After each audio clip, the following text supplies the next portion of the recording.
Welcome to the 6th INDYREF weekly review, bringing you a roundup of news you maybe missed every week until the Scottish independence referendum in September. This week, poverty in Scotland soars, shipbuilding in an independent Scotland, and Yestival continues touring across the nation.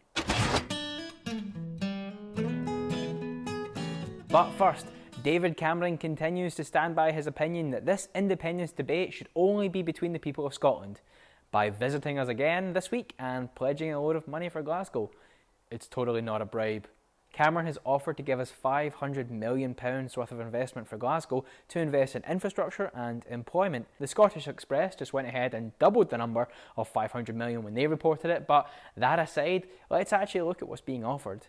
Now, despite how it was widely reported and shared, Cameron is not actually planning to invest £500 million into Glasgow. What he's actually promised is £15 million per year for 5 years, at which point it will be reviewed and may or may not continue to the 20-year mark that had been proposed, which means we may actually only see 1/4 of that £500 million. Now, let's not forget that recent investment in Glasgow from the Scottish Government has already reached over £1.5 billion. With the current UK government's austerity measures in place and confirmation from the other pro-union parties that they will continue to implement austerity in the event that they get into power, this small investment will not be enough. Let's put this investment into historical context. The funding is coming through the City Deals programme, which was launched by Nick Clegg back in 2011. But wait, you may be asking, if it was launched 3 years ago, why haven't I heard any of it before? Well, that might be because the City Deals programme, which has seen millions of pounds worth of funding in infrastructure given out, has so far only been rolled out in English cities. It was never intended to be a UK-wide programme, despite being funded by the UK government with UK taxpayers' money. But why should we have expected anything different? In 2012, the UK government announced funding to invest in super-fast broadband networks. Naturally, London got the largest share of the money, what with it being the largest city. The 9 other cities selected were Leeds, Bradford, Manchester, Bristol, Birmingham, Cardiff, Belfast and Edinburgh. Do you notice anything strange about where the majority of that investment went?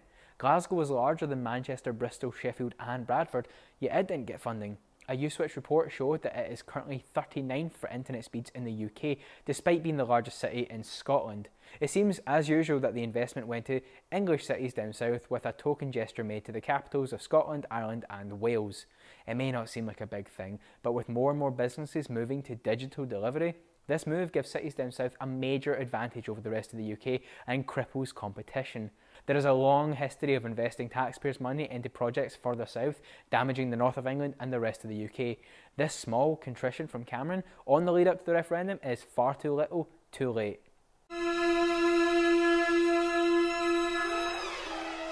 This week from Project Fear, the ongoing campaign to keep you scared of independence, we are told that the shipbuilding industry will collapse in an independent Scotland. Now, you may have heard this one before because it's an old argument. In 1979, when Scotland was considering voting for devolution, we were told the exact same thing. At that time, there were 35,000 people employed in the shipbuilding industry. Scotland voted no to devolution, and by the time the question of it came around again in 1999, there were only 11,000 people employed by the shipbuilding industry. Under the UK government, that figure has now fallen to less than 8,000. It isn't independence that should be worrying our shipbuilding industry. In 2012, we saw contracts for UK ships being outsourced to other countries, such as the £452 million Royal Navy tanker project that was awarded to South Korea. On top of this, recent figures show that small and medium-sized businesses in Scotland get 40% less than our population share of MOD contracts. But let me tell you about the future of shipbuilding after a yes vote. First of all, in the event of a yes vote in September, it has already been confirmed that the docks at Rosyth will be completing another £6.2 billion aircraft carrier for the Ministry of Defence, with work due to start on it in September.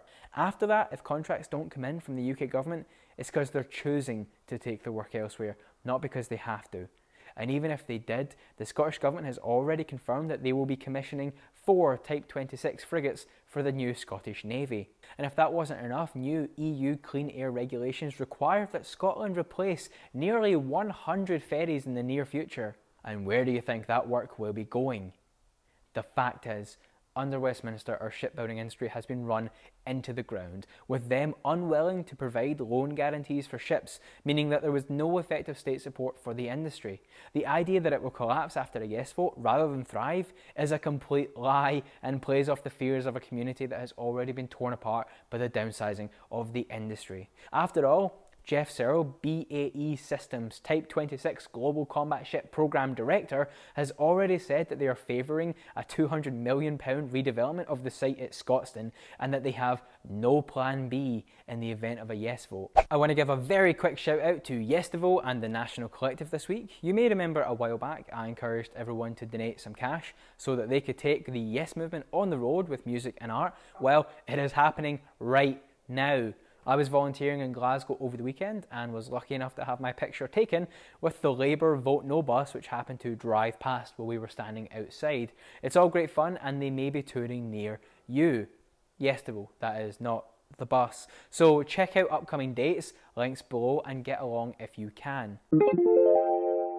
And now on to our final section. It's the fact of the day, and it's a pretty depressing one. This week, consumer watchdog Which released statistics that showed only 1/4 of those living in Scotland felt that they were able to cover their food, energy and fuel bills comfortably. Figures now show that 1 million Scots are living in poverty, and for a country of only 5.5 million people, that number is horrifying. 6 out of 10 kids living in poverty are in a family where at least one family member is working but still struggling, as we face some of the highest levels of income inequality in Europe.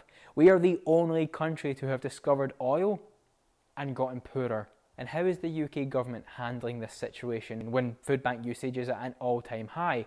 Well, the Trussell Trust, who have been focusing on helping people out of poverty and running food banks across the UK, was recently told by a government official that if they didn't stop criticising the UK government's poor benefit system and the rise of food banks, they'd be shut down. And last year, just before Christmas, the UK government rejected money from a £2.5 billion EU fund for food banks, stating that they would deal with it themselves, then never did, taking away food from those who needed it most.